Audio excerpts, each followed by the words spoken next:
ये है day 6 of career based ethical hacking beginner to intermediate in 30 days. आज के जो हमारे टॉपिक्स हैं उसमें सबसे पहले हम देखेंगे फुटप्रिंटिंग। फुटप्रिंटिंग के अंदर हम देखेंगे goals of footprinting, types of footprinting, active passive footprinting के टूल्स हम इसमें कवर करने वाले हैं, एनमैप का प्रैक्टिकल देखेंगे और लास्टली हम गूगल डॉकिंग के बारे में जानेंगे।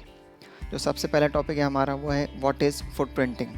फुटप्रिंटिंग एक ऐसा प्रोसेस है जिसमें हम किसी टारगेट सिस्टम या नेटवर्क के बारे में ज़्यादा से ज़्यादा इन्फॉर्मेशन कलेक्ट करते हैं। इसका मेन पर्पस ये होता है कि हम वल्नरेबिलिटीज़ या फ्लॉज आइडेंटिफाई कर सकें और उन्हें सिक्योर रख सकें। अटैकर्स फुटप्रिंटिंग का यूज़ करेगा टारगेट के सिक्योरिटी का ब्लूप्रिंट बनाने के लिए। ये फर्स्ट स्टेज होता है किसी भी हैकिंग प्रोसेस का। नेक्स्ट टॉपिक हमारा है goals of footprinting. In 4 goals को हम एक एक करके समझेंगे। नंबर 1 है डोमेन नेम और आईपी एड्रेस को आइडेंटिफाई करना। अटैकर जितना हो सके टारगेट की वेबसाइट और उसके बैकएंड इंफ्रास्ट्रक्चर के बारे में इंफॉर्मेशन कलेक्ट करता है। नंबर 2 है नेटवर्क आर्किटेक्चर। अटैकर ये समझने का ट्राई करता है टारगेट का नेटवर्क कैसा सेटअप किया गया है और कौन से डिवाइसेस नेटवर्क में यूज़ हो रहे हैं। नंबर 3 है टेक्नोलॉजीज़ एंड सॉफ्टवेयर। अटैकर ये इन्फॉर्मेशन भी कलेक्ट करता है कि टारगेट कौन से सॉफ्टवेयर्स और टेक्नोलॉजीज़ यूज़ कर रहा है। नंबर 4 है एम्प्लॉयज़ एंड ऑर्गेनाइजेशनल स्ट्रक्चर। अगर टारगेट बहुत बड़ा है तो उसके ऑर्गेनाइजेशन और एम्प्लॉयज़ के बारे में भी अटैकर इन्फॉर्मेशन कलेक्ट करता है। नेक्स्ट टॉपिक हमारा है टाइप्स ऑफ फुटप्रिंटिंग। 2 टाइप के फुटप्रिंटिंग होते हैं, active and passive. Passive footprinting का मतलब है अटैकर बिना डायरेक्टली टारगेट से इंटरेक्ट करे इन्फॉर्मेशन गैदर करने का ट्राई करता है। फॉर एग्जांपल वो हुईज़ रिकॉर्ड चेक करेगा, सोशल मीडिया से इन्फॉर्मेशन गैदर करने ट्राई करेगा, उनकी वेबसाइट विजिट करेगा, एक्सेट्रा एक्सेट्रा। जो सेकंड टाइप है वो है एक्टिव फुटप्रिंटिंग। उसका मतलब है कि अटैकर टारगेट से डायरेक्टली इंटरेक्ट करता है इन्फॉर्मेशन गैदर करने के लिए। फॉर एग्जांपल वो डायरेक्टली टारगेट पे स्कैनिंग शुरू करेगा, ट्रेस रूट करेगा, पिंग स्वेप्स करेगा एंड सिमिलर टाइप्स ऑफ वो मेथड यूज़ कर सकता है। नेक्स्ट टॉपिक है हमारा टूल्स फॉर फुटप्रिंटिंग। कुछ टूल्स हम देखेंगे जो अटैकर यूज़ करता है active and passive footprinting stage पे। सबसे पहले आता है हु इज़ लुकअप। इससे अटैकर को डोमेन रजिस्ट्रेशन डिटेल्स पता चल सकती है, आपका वेबसाइट कब रजिस्टर्ड की है, कब एक्सपायर होंगी, एक्सेट्रा एक्सेट्रा। सेकेंड चीज़ है यहाँ पे गूगल डॉकिंग। ये कोई सॉफ्टवेयर नहीं है बट एक टेक्निक है। गूगल डॉकिंग वैसे तो एक अलग सब्जेक्ट है, यहाँ पे हम इसके बारे में एकदम ब्रीफ में समझ लेते हैं। गूगल डॉकिंग एक एडवांस गूगल सर्च टेक्निक होती है जिससे अटैकर टारगेट के बारे में स्पेसिफिक इन्फॉर्मेशन कलेक्ट कर सकता है। थर्ड है सोशल मीडिया। टारगेट की publicly available information social media से कलेक्ट की जा सकती है। अटैकर इन टूल्स को पैसिव फुटप्रिंटिंग में यूज़ कर सकता है। नेक्स्ट है एक्टिव फुटप्रिंटिंग। उसमें जो सबसे पहला टूल है जो अटैकर यूज़ कर सकता है वो है एनमैप। ये एक इन्फॉर्मेशन गैदरिंग टूल है जिससे हम अटैकर के open ports, services, firewall, OS इन सब चीज़ों के बारे में इंफॉर्मेशन गैदर कर सकते हैं। सेकंड जो टूल यहाँ पे अटैकर यूज़ कर सकता है वो है ट्रेस रूट। ये एक CMD कमांड होती है जनरली, जिससे हम हमारे नेटवर्क से अटैकर की वेबसाइट या सर्वर के बीच कितने नोड्स हैं या आप समझो हमारी रिक्वेस्ट उस डिवाइस तक कितने डिवाइसेस से होके जा रही है वो हम इससे पता लगा सकते हैं। नेक्स्ट टॉपिक है हमारा, हम एनमैप का एक सिंपल प्रैक्टिकल यहाँ पे देखने वाले हैं। तो आपको सबसे पहले यहाँ पे एनमैप सॉफ्टवेयर लगेगा जो मेरे पास ऑलरेडी इंस्टॉल्ड है, आपको इजीली एनमैप की वेबसाइट से मिल जाएगा। GUI वर्जन में इसको ज़ेनमैप बोलते हैं नॉर्मली, आप यहाँ पे देख रहे होंगे ज़ेनमैप लिखा हुआ आ रहा है। और CMD के अंदर या फिर आप अगर लिनक्स में इसको यूज़ कर रहे हो तो वहाँ पे इसका नाम एनमैप है और वहाँ पे ये कमांड बेस सिस्टम है। तो यहाँ पे हमको हमारा टारगेट देना है सबसे पहले तो, और हमको एक प्रोफाइल सिलेक्ट करना है। अगर आप प्रोफाइल में स्क्रॉल करोगे तो यहाँ पे बहुत सारे आपको प्रोफाइल्स देखने मिल जाएंगे। इस ट्यूटोरियल के लिए मैं यहाँ पे इंटेंस स्कैन ले रहा हूँ। यहाँ पे एक और टाइप का आता है स्लो कॉम्प्रहेंसिव स्कैन, ये इंटेंस से ज़्यादा डीप जाएगा। ठीक है, तो हम इस ट्यूटोरियल के इंटेंस स्कैन यूज़ करने वाले हैं। तो यहाँ पे हमको टारगेट चाहिए होगा, तो अभी टारगेट के लिए मैं अपना खुद का ही एक IP एड्रेस प्रोवाइड कर रहा हूँ जो कि ये है 192.168.1.6। यहाँ पे इंटेंस स्कैन सिलेक्ट है, हम स्कैन पे क्लिक करेंगे। आप देख रहे हो ये हर चीज़ को लॉक करेगा। जब भी इसको कोई इन्फॉर्मेशन मिलेगी तो वो यहाँ पे शो करेगा और जैसे ही एंड होता है तो लास्ट में आपको लिख के आएगा एनमैप डन। तो ये डिपेंड करता है कि आपका टारगेट कितना बड़ा है या ये कौन सी प्रोफाइल आपने स्कैन की यहाँ पे यूज़ की है, उस हिसाब से ये इसका जो भी टाइम रहेगा रिस्पॉन्स टाइम वो उस हिसाब से कम ज़्यादा हो सकता है। ठीक है, जैसे आप यहाँ पे देख सकते हो यहाँ पे इसने लास्ट में हमको बोल दिया है एनमैप डन, यानी कि हमारी स्कैनिंग यहाँ पे कंप्लीट हो गई है। अब मैंने जो IP दिया था वो ये था 192.168.1.6। तो यहाँ पे आप देखोगे इसने कुछ पोर्ट्स को हमारे लिए फ़िल्टर किया है कि 135, 139, 445 ये मेरे पास ओपन है, ये उनकी सर्विसेज है और ये उनका वर्जन है। तो अटैकर इस तरीके से ओपन पोर्ट्स, उनकी सर्विसेज, उनका वर्जन यहाँ से इन्फॉर्मेशन यहाँ से गैदर कर सकता है ईजिली।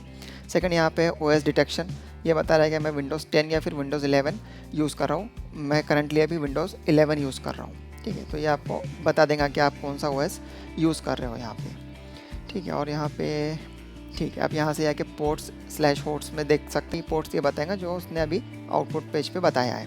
आप यहाँ से नेटवर्क की टोपोलॉजी देख सकते हो और यहाँ पे हमारी पूरी डिटेल्स आ जाएंगी जो यहाँ पे आउटपुट पेज पे टेक्स्ट बेस में थी।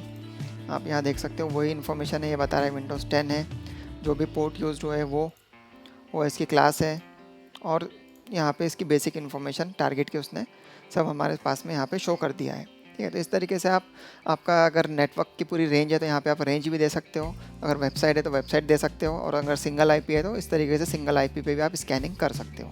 नेक्स्ट टॉपिक है हमारा who is and trace route practical. इसका हम इन दोनों चीज़ों का हम एक सिंपल प्रैक्टिकल देखने वाले हैं यहाँ पे।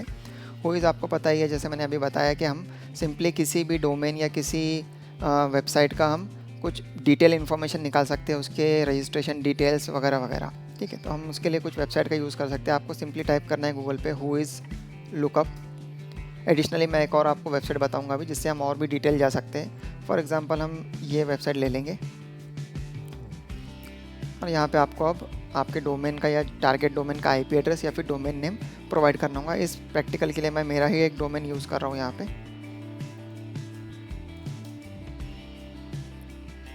ठीक है। जैसे ही मैंने एंटर किया आप देख रहे हो मुझे मेरे सामने यहाँ पे कुछ इन्फॉर्मेशन आ गई है। सबसे पहले तो डोमेन नेम जो हमने प्रोवाइड किया, रजिस्ट्रार के ये कहाँ से रजिस्टर है, जैसे फॉर एग्जांपल गोडैडी है या होस्टिंगर है तो ये नेम चीप से रजिस्टर्ड है।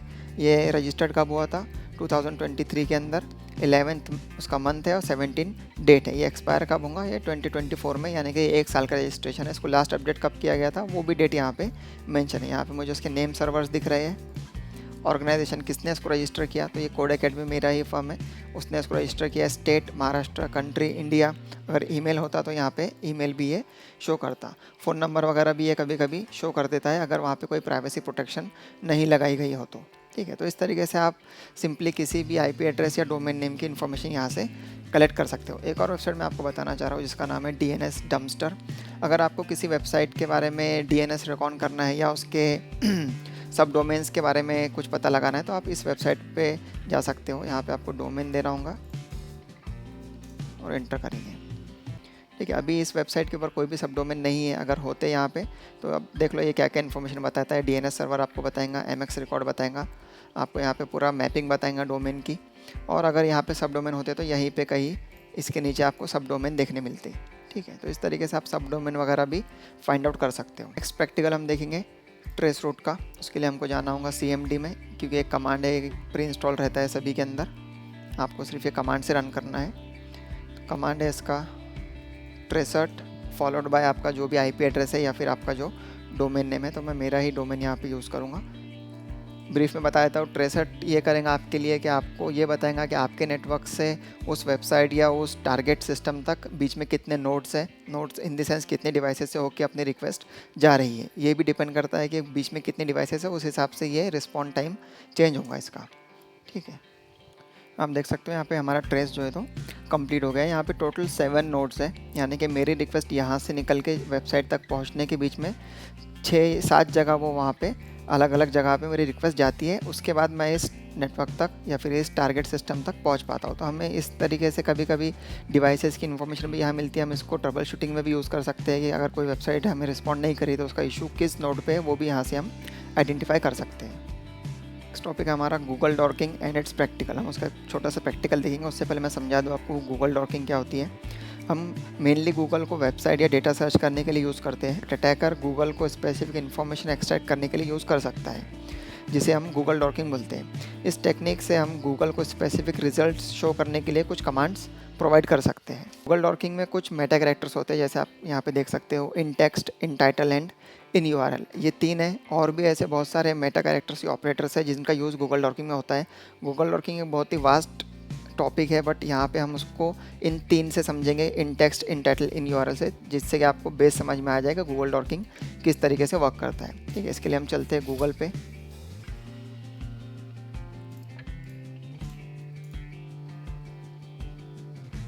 मैं आपको कुछ चीज़ें पहले समझा देता हूँ। फॉर एग्जांपल अगर हम कोई क्यूरी यहाँ पे डालें, फॉर एग्जांपल कॉलेज अगर मैं सर्च कर रहा हूँ तो आप यहाँ पे 2-3 चीज़ें आप पहले समझ लो।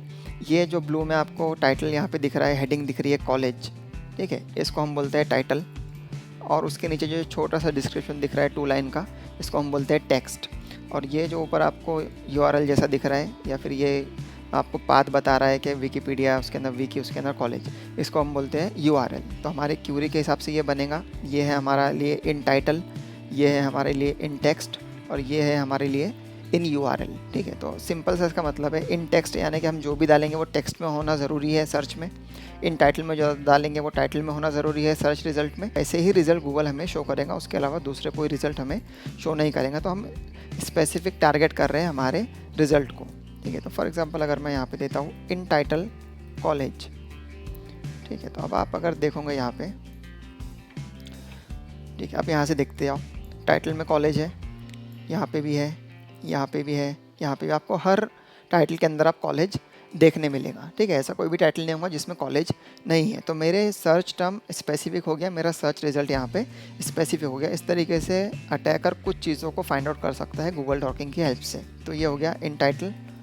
नेक्स्ट है इन टेक्स्ट। अगर मैं अब इन टेक्स्ट में फॉर एग्जांपल कॉलेज लिखता हूँ, ठीक है, हम अगर गूगल डॉकिंग यूज़ करेंगे तो हमें ऐसे कुछ कैप्चर्स आएंगे, ठीक है। तो हमने डाला है इन टेक्स्ट कॉलेज। तो आप अगर देखोगे ये टेक्स्ट है, तो यहाँ पे आप देखो अब टेक्स्ट के अंदर आपको हर जगह कॉलेज कहीं ना कहीं देखने मिल जाएगा, ठीक है। हर इसके अंदर आपको कहीं ना कहीं कॉलेज मिलेगा ही मिलेगा, ठीक है। तो इस तरीके से हम दोनों को मर्ज भी कर सकते हैं, इन टाइटल प्लस इन टेक्स्ट भी कर सकते हैं। थर्ड जो हमारा मेटा कैरेक्टर है वो है इन यूआरएल। फॉर एग्जांपल मैं अगर इन यूआरएल में कोई सिटी का नाम देता हूँ, तो आप देखोगे यहाँ पे अब यूआरएल में आपको देखने मिलेगा, ठीक है, वो टेक्स्ट जो हमने ऊपर अभी एंटर किया। यहाँ पे नहीं आ रहा है क्योंकि अगर इसको आप ओपन करेंगे तो ये आना चाहिए कहीं ना कहीं, ठीक है। कभी कभी यहाँ पे शो नहीं करता है बट वो डेफिनेटली उसमें रहेगा कहीं ना कहीं, ठीक है। तो इस तरीके से भी हम गूगल डॉकिंग का यूज़ कर सकते हैं। हमारी डे टू डे लाइफ में भी इसका यूज़ होता है अगर हमें कुछ स्पेसिफिक चीज़ें सर्च करना हो तो। और अटैकर भी इसका बहुत अलग अलग तरीके से हैकिंग के अंदर यूज़ कर सकता है। आज का जो हमारा लास्ट टॉपिक है वो है इथिकल कंसिडरेशन। अब ये सब करने के लिए जो भी हमने अभी देखा, आपको कुछ इथिकल हैकिंग के एथिक्स या गाइडलाइंस को फॉलो करना ज़रूरी है, जिसमें से फर्स्ट है ऑथराइजेशन। आपके पास ये सब चीज़ें परफॉर्म करने के लिए ओनर या ऑर्गेनाइजेशन की परमिशन होना ज़रूरी है। विदाउट परमिशन आप ये सब चीज़ें फुटप्रिंटिंग, एक्टिव, पैसिव, ये सब नहीं कर सकते। सेकंड है यहाँ पे अल्ट्रेशन। आपको किसी भी डेटा को अल्टर नहीं करना है या अनऑथराइज एक्सेस नहीं करना है। थर्ड आता है लीगल एंड इथिकल गाइडलाइंस। आपको सभी गवर्नमेंट लीगल गाइडलाइंस को यहाँ पे फॉलो करना ज़रूरी है। जो नेक्स्ट टॉपिक हमारा रहेगा डे 7 का, उसमें हम वीक 1, यहाँ पे हमारा वीक 1 ऐड होता है, तो हम यहाँ पे वीक 1 की जितने भी इंपॉर्टेंट टॉपिक्स है उसको हम क्विकली रिवाइज करेंगे डे 7 में, और एक Q&A सेशन लेंगे जिसमें आप कमेंट्स के अंदर अगर आपको वीक 1 में किसी भी टॉपिक में इशू है तो आप कमेंट्स में लिखो, मैं डेफिनेटली उसको रिप्लाई करने का ट्राई करूँगा।